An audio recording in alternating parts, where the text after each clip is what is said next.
Hola, ¿qué tal? Sean todos bienvenidos a Mente y Delito, el podcast donde estaremos analizando la mente detrás de la conducta criminal. Yo soy Fátima Flores y mi compañera. Yo soy Itzel Martínez y hoy traemos un tema bastante interesante que despierta mucha curiosidad en toda la ciudad. Por ejemplo, ¿qué pasa psicológicamente en una persona para llegar a cometer un delito? Y bueno, no estamos hablando solo de películas ni de casos extremos. También hay procesos internos reales, emociones, pensamientos, traumas que pues también influyen en las decisiones. Exacto, así como tú lo comentas, es importante aclarar que entender estos factores no significa justificar el delito o defender al culpable, sino también comprenderlo para prevenirlo y abordarlo mejor, también para darle una mejor solución ante las leyes.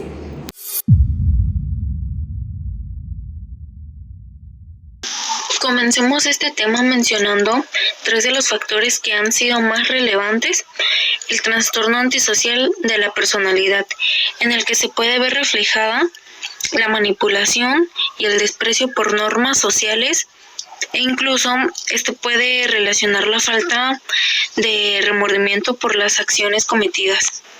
Bien, por otro lado tenemos el trastorno límite, que es el patrón de inestabilidad emocional, relaciones interpersonales intensas y autoimagen inestable.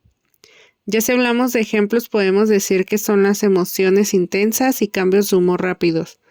También pueden estar el miedo intenso al abandono, ya sea real o imaginado. También las relaciones inestables, ya sea por una idealización o una devaluación. O sea, idealización de la otra persona o de uno mismo. También la impulsibilidad, que es el gasto excesivo, el consumo o conductas de riesgo. Además, es súper importante mencionar que con este trastorno se pueden tener sentimientos crónicos de vacío o comportamientos autolesivos o de amenazas suicidas. Podemos agregar el trastorno narcisista, que conlleva a la búsqueda de tener admiración y desprecio por los demás, también llegando a tener una creencia de ser especial o fantasías de éxito o de poder. Aquí también entran las desensibilizaciones emocionales. Por ejemplo, personas que crecieron en entornos violentos, que sufrieron el rechazo de sus padres, de sus familias, hasta de sus propios amigos en las escuelas. Pueden normalizar la agresión y verla como algo aceptable. Sí, y también pues no olvidemos el condicionamiento psicológico, que también lo podemos ver como muy normal y inconscientemente también lo llevamos a caso. Que estas pues son aprender que ciertas conductas generan una recompensa, incluso también si son ilegales.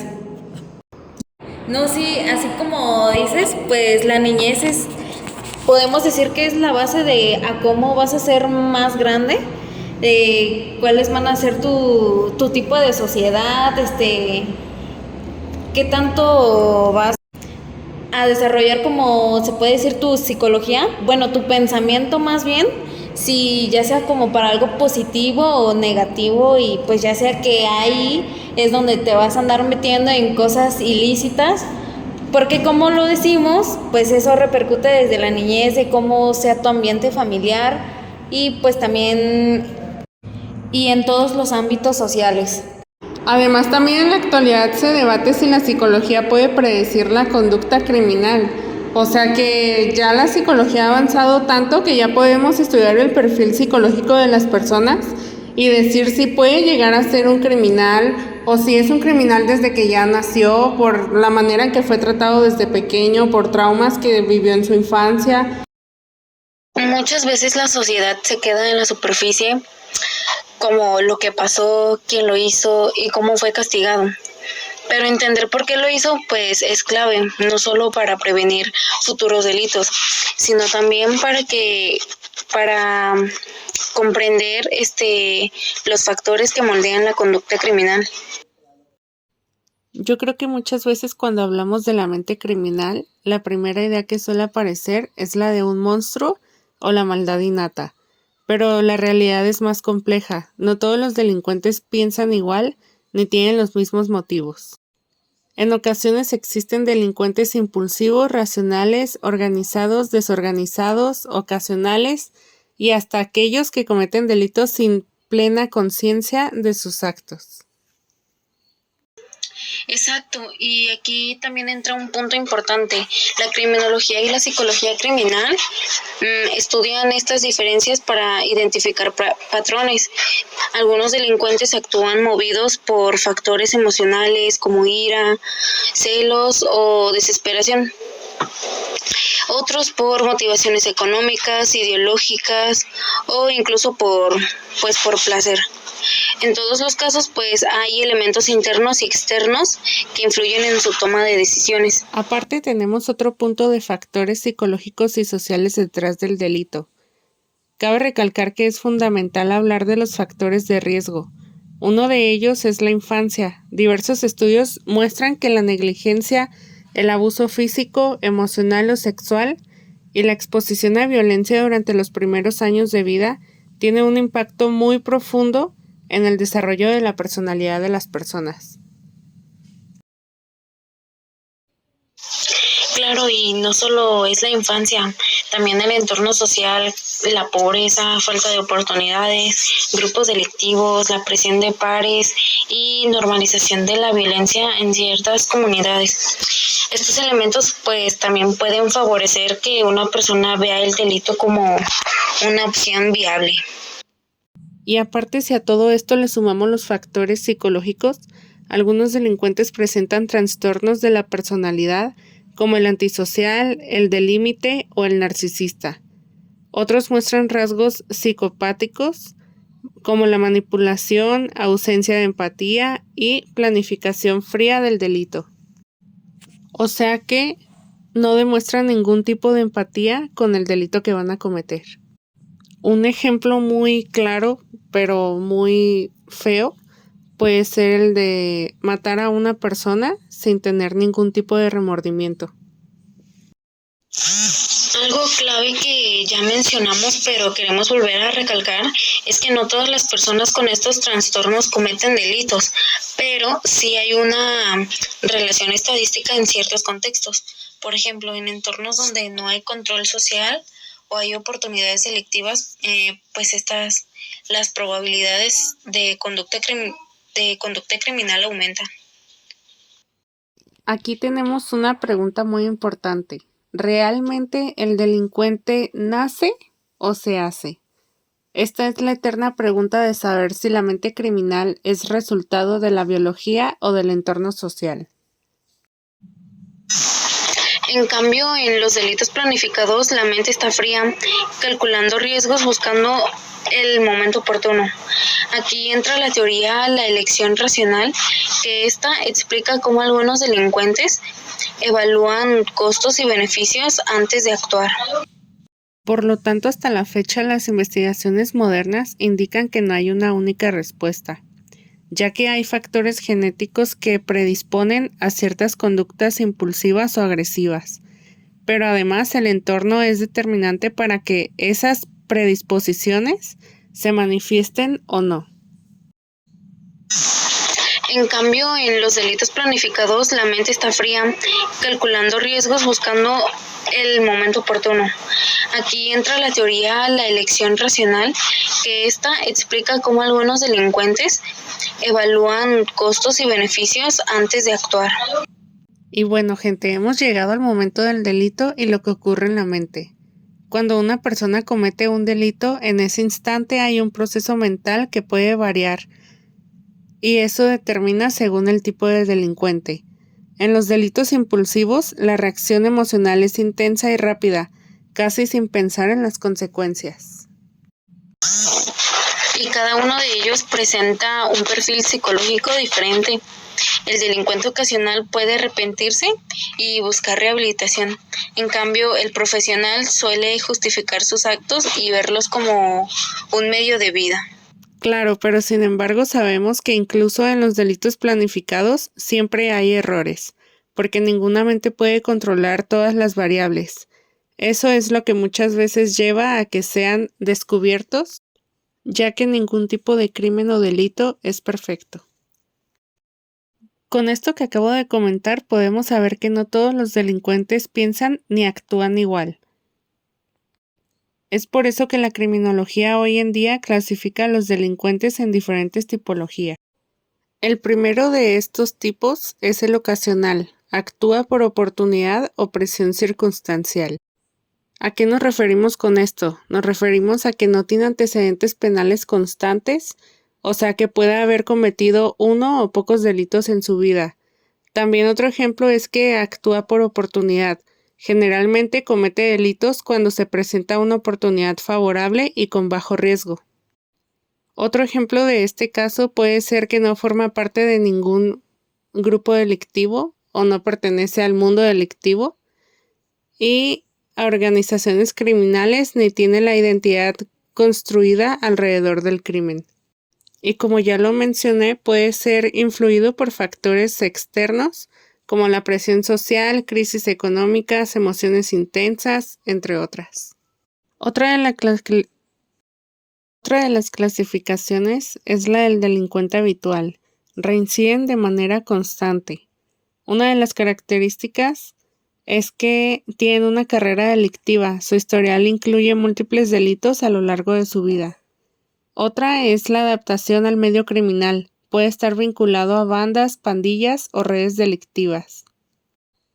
Además, cabe recalcar que en ocasiones tiene una escasa o una nula inserción social. Suele tener problemas de integración familiar, laboral o escolar. Los tipos de delitos más comunes realizados por este tipo de delincuentes son robos sistemáticos, tráfico de drogas, estafas organizadas o delitos violentos, en casos de delincuentes persistentes. Continuamos con los delincuentes profesionales. Viven del delito y lo planean con detalle. Se podría decir que es su forma de sustento económico. También se podría decir que tiene una alta especialización. Tiene conocimientos, técnicas y habilidades específicas, por ejemplo, la falsificación, el cibercrimen o el robo de alto nivel. Una característica muy importante es que evita la violencia innecesaria. Solamente prefiere métodos limpios y silenciosos para no atraer la atención. Además, tiene una red de contactos. A menudo está relacionado con redes criminales, organizadas o incluso estructuradas mafiosas. Sus delitos más comunes pueden ser la falsificación de documentos o dinero, el cibercrimen, como lo puede ser el hackeo, robo de arte o joyas, fraudes financieros o bancarios y el lavado de dinero. También podemos agregar los delincuentes organizados y desorganizados. Tienen una diferencia clave en la planeación y ejecución del delito. El organizado elige cuidadosamente a la víctima, el lugar y el momento del delito. Además de que suele tener o mantener la calma durante la ejecución del crimen, ya que tiene un perfecto control emocional. Este tipo de delincuentes oculta pruebas, se asegura de no dejar rastros como ADN, huellas o armas. Como este tipo de delincuente no levanta ningún tipo de sospecha, puede tener una vida normal, o sea que tiene un trabajo, una familia o incluso apariencia respetable. Un gran ejemplo de este tipo de delincuentes son los homicidas seriales meticulosos. Miembros de mafias o cárteles, delincuentes cibernéticos de alto nivel o autores de fraudes financieros muy complejos. Mientras que el desorganizado tiene una impulsibilidad que comete delitos sin mucha o ninguna planificación, además de un descontrol emocional, ya que actúa movido por rabia, miedo o confusión. El delincuente desorganizado siempre nos va a dejar muchas pistas, demasiadas. Pueden ser huellas, ADN, arma en el lugar del crimen o incluso ya rastros que pueden hacer su crimen como que más fijo. A diferencia del delincuente organizado, este sí tiene una vida personal muy caótica, ya que puede tener problemas familiares, sociales o económicos muy frecuentemente. Los ejemplos de crimen realizados pueden ser homicidas por impulso o emoción violenta, asaltantes torpes o improvisados, delitos cometidos bajo influencia de drogas o alcohol además del vandalismo sin objetivo claro. Cuando hablamos de mentes criminales, la psicopatía siempre genera interés. No todos los delincuentes son psicópatas, pero muchos psicópatas pueden delinquir sin remordimiento. En otro muy importante que queremos mencionar es al psicópata. Se caracteriza por su encanto superficial, manipulación, falta de empatía y ausencia de culpa. Para ellos el delito no es una cuestión emocional, sino una estrategia. Son los casos que más desafían a la justicia, ya que su conducta puede pasar desapercibida durante años. En un ejemplo de caso real, se puede hablar de delitos pasionales, donde la emoción domina la razón, como homicidios cometidos por celos o venganza, mostrando un perfil impulsivo más que psicopático. En otro de los ejemplos también podemos ver el crimen organizado, donde el delito se convierte en una industria y la mente criminal actúa como estratega, más parecido a un empresario que a un delincuente impulsivo. Una gran pregunta es, ¿puede cambiar la mente de un delincuente? La rehabilitación depende de muchos factores, el tipo de delito, motivación interna, apoyo social y programas efectivos. Pero aquí yo quiero hacer como un paréntesis, de a lo que yo pienso, pues también implica en que si la persona quiere, porque también si está muy aferrado a de que muy a su capricho, se puede decir, pues también es difícil, aunque por más que uno le den pues terapias entre otros aspectos. Por otro lado, se puede decir que en delitos impulsivos u ocasionales la rehabilitación es más probable. En delincuentes con perfiles psicopáticos o antisociales arraigados, el pronóstico es más difícil, pero no imposible, con intervenciones especializadas. Traemos también algunos ejemplos que actuaron mediante estos factores psicológicos. Y bueno, se divide en ejemplos de impulsividad y agresividad. El otro es de falta de empatía y narcisismo. Los otros que están influenciados por factores ambientales y también de los trastornos psicológicos. Bueno, empezamos por los ejemplos de impulsividad y agresividad. El primero fue Charles Whitman, el francotirador de Texas, que mató a 16 personas en 1966. Se cree que su comportamiento fue influenciado por una combinación de factores que se me hace bien interesante, que incluso una lesión cerebral también puede llevar a cometer estos actos, y también pues fue un trastorno de personalidad. Tenemos al segundo, que es Seung-Hui Cho, no sé si lo estoy pronunciando bien, y este fue el perpetrador del tiroteo en Virginia Tech en 2007.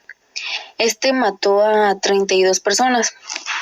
También de se cree que su comportamiento fue influenciado por una combinación de factores, incluyendo un trastorno de personalidad y una falta de conexión social. Tenemos los otros, que son los ejemplos de falta de empatía y narcisismo. Tenemos al primero, que es Ted Bundy. Fue un asesino en serie que mató a decenas de mujeres en los años 70. También se cree que su comportamiento fue influenciado por una falta de empatía y un trastorno de personalidad narcisista. El segundo fue Dennis Rader, el asesino BTK, que mató a 10 personas en Kansas entre 1974 y 1991. Aquí fue que su comportamiento fue influenciado por falta de empatía y un trastorno de personalidad sádica.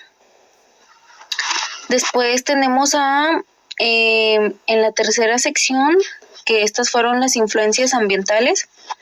tenemos a la primera persona, que fue Aileen Wuornos, la asesina en serie que mató a 7 hombres en Florida en los años 80, y pues su comportamiento fue influenciado por una infancia traumática. Como ya lo habíamos mencionado mucho más antes, que también la infancia tiene también mucho que ver. Fue por una infancia traumática y pues falta de apoyo emocional. Después tenemos a Cody Corey, el joven que participó en un tiroteo en una escena en Estados Unidos. Sí ven que está una canción que se llama Pupen Upkis. No recuerdo el artista, pero creo que esa canción se habla mucho de que fue como que se la dedicaron a ese. Bueno, él fue que fue el que causó un tiroteo en una escuela de Estados Unidos, y se cree que su comportamiento pues fue influenciado por una combinación de factores, incluyendo una falta de conexión social y una exposición a la violencia en los medios. También tenemos los trastornos psicológicos. Bueno, que este fue el que estábamos hablando, ¿verdad? Y este fue Gary Ridgway, el asesino del Río Verde, que mató a decenas de mujeres en Washington en los años 80 y 90. Se cree que su comportamiento fue influenciado por un trastorno de personalidad antisocial y una falta de empatía. Y tenemos al que yo creo que todos conocemos y que se hizo bien famoso por la serie de Netflix, Jeffrey Dahmer. El asesino pues que mató a 17 hombres y niños en Milwaukee en los años 80 y 90. Y también se cree que su comportamiento fue influenciado por un trastorno de personalidad límite y una falta de control emocional. Pero también, si también nos basamos a Jeffrey Dahmer, también podemos ver que también desde su infancia ven que su mamá pues lo abandonó, y después en su adolescencia también su papá lo abandonó y hasta lo mandaron a las fuerzas como militares, se puede decir. Yo creo que es importante destacar que estos ejemplos son complejos y multifacéticos, y pues que no se pueden atribuir a un solo factor. Traemos también algunos ejemplos que actuaron mediante estos factores psicológicos, y bueno, se divide en ejemplos de impulsividad y agresividad. El otro es de falta de empatía y narcisismo. Los otros que están influenciados por factores ambientales y también de los trastornos psicológicos. Empezamos por los ejemplos de impulsividad y agresividad.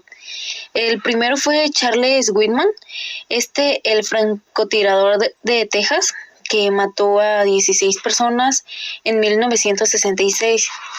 Se cree que su comportamiento fue influenciado por una combinación de factores que se me hace bien interesante, que incluso una lesión cerebral también puede llevar a cometer estos actos, y también pues fue un trastorno de personalidad.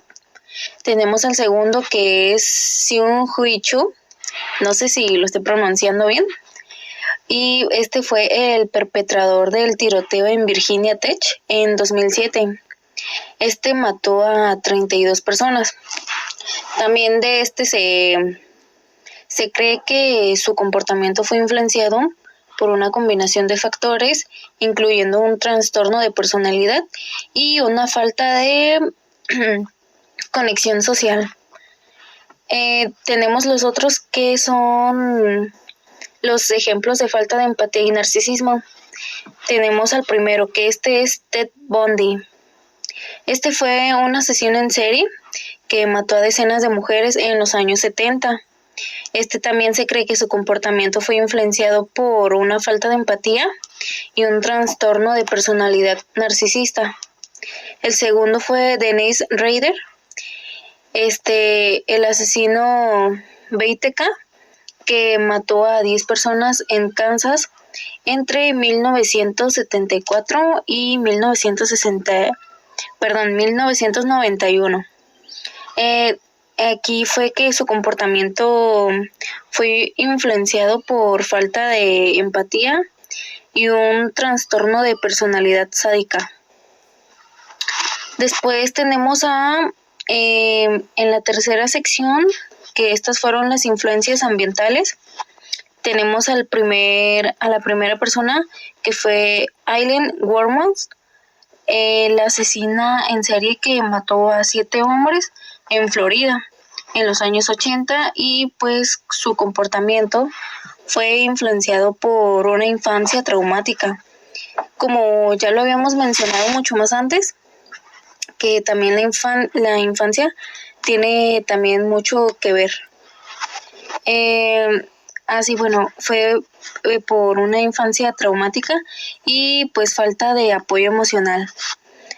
Después tenemos a Cody Corey, el joven que participó en un tiroteo en una escena en Estados Unidos. Sí ven que está una canción que se llama Pupen Upkis. No recuerdo el artista, pero creo que esa canción se habla mucho de que fue como que se la dedicaron a ese. Bueno, él fue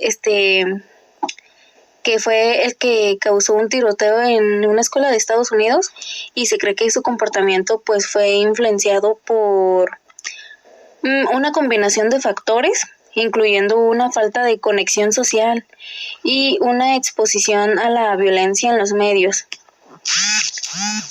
También tenemos los trastornos psicológicos. Bueno, que fue el que estábamos hablando, ¿verdad?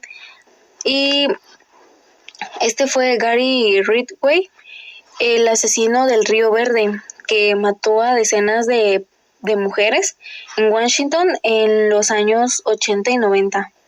Se cree que su comportamiento fue influenciado por un trastorno de personalidad antisocial y una falta de empatía. Y tenemos al que yo creo que todos conocemos y que se hizo bien famoso por la serie de Netflix, Jeffrey Dahmer, el asesino pues que mató a 17 hombres y niños en Milwaukee en los años 80 y 90. Y también se cree que su comportamiento fue influenciado por un trastorno de personalidad límite y una falta de control emocional. Pero también, si también nos basamos a Jeffrey Dahmer, también podemos ver que también desde su infancia ven que su mamá pues lo abandonó, y después en su adolescencia también su papá lo abandonó y hasta lo mandaron a las fuerzas como militares, se puede decir. Yo creo que es importante destacar que estos ejemplos son complejos y multifacéticos, y pues que no se pueden atribuir a un solo factor. Viendo otro punto de vista muy importante es entender cómo es la mente de un criminal.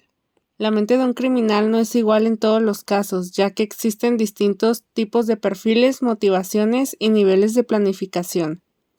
Sin embargo, muchos estudios en psicología y criminología han identificado algunos rasgos comunes entre personas que cometen ese tipo de delitos. Hay 6 rasgos psicológicos frecuentes en estos tipos de delincuentes, como el débil control de impulsos, que lleva a la dificultad para frenar deseos o reacciones agresivas. También la baja tolerancia a la frustración, sienten ira o desesperación ante obstáculos mínimos, como el hecho de no lograr su cometido.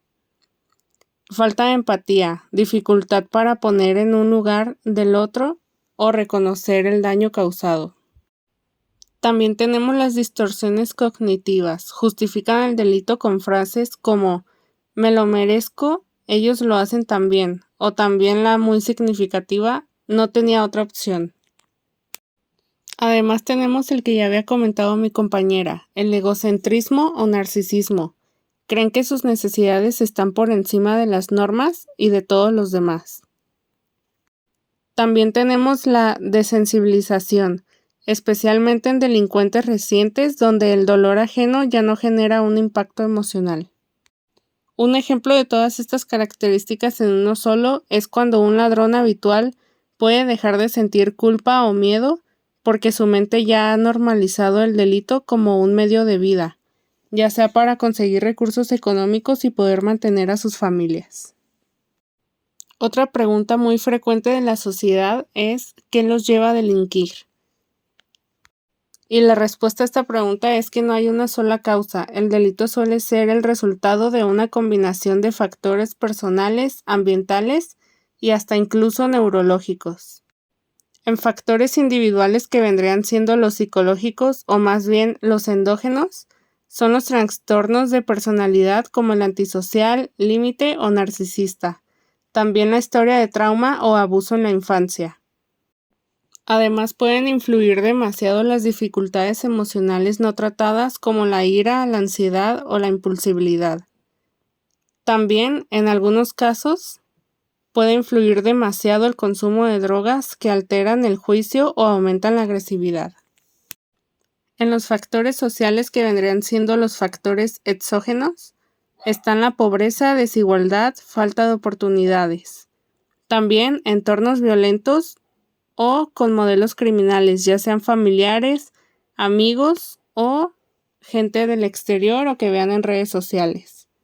También puede ser la falta de acceso a educación o salud mental y además la presión de un grupo o necesidad de pertenencia en pandillas o mafias.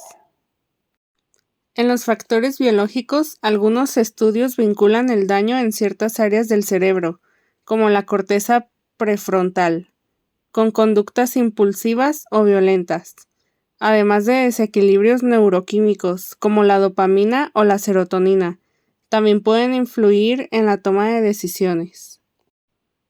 Hoy en día creo que todos hablamos del delincuente, pero nunca hablamos del tipo de impacto que genera en la víctima. En el impacto emocional y psicológico es que las víctimas pueden sufrir traumas, estrés postraumático, ansiedad o desconfianza hacia otros. Las comunidades pierden el sentido de seguridad y cohesión social.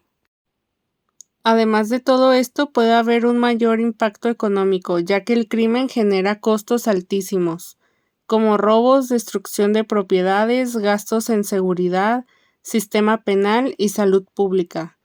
Aparte, afecta la productividad de las inversiones y especialmente en zonas con alta violencia.